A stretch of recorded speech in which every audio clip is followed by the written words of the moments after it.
Gaano ba kayaman si Nikola Jokic sa NBA?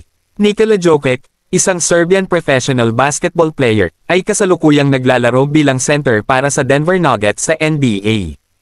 Ayon sa mga pinakabagong impormasyon, ang kanyang net worth ay tinatayang nasa $80 million noong 2025.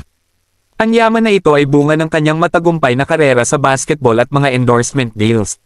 Kasalukuyang kontrata at sahod. Sa 2024-25 NBA season, si Jokic ay mayroong sahod na $51.4 million. Ito ay bahagi ng kanyang 5-year contract extension na nagkakahalaga ng $276 million, na siyang pinakamalaking kontrata sa kasaysayan ng NBA nang ito ay nilagdaan.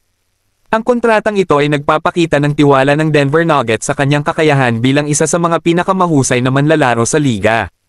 Mga endorsement deals. Bilang isang 3 beses na MVP ng NBA, si Jokic ay mayroon ding mga endorsement deals mula sa malalaking brand tulad ng 361 Degrees, isang Chinese sports apparel company, Western Union, Somborek, isang Serbian company na gumagawa ng rekiha, Panini, isang trading card company.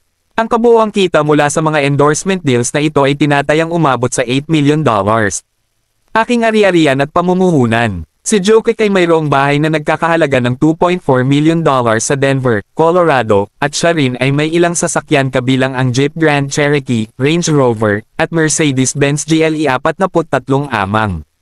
Bukod dito, siya rin ay namuhunan sa ilang ari-arian sa Serbia at co-owner ng Serbian basketball club BC Mega Basket. Sa kabuuan, ang yaman ni Nikola Jokic ay resulta hindi lamang ng kanyang sahod mula sa NBA kundi pati na rin ng kanyang mga endorsement deals at pamumuhunan.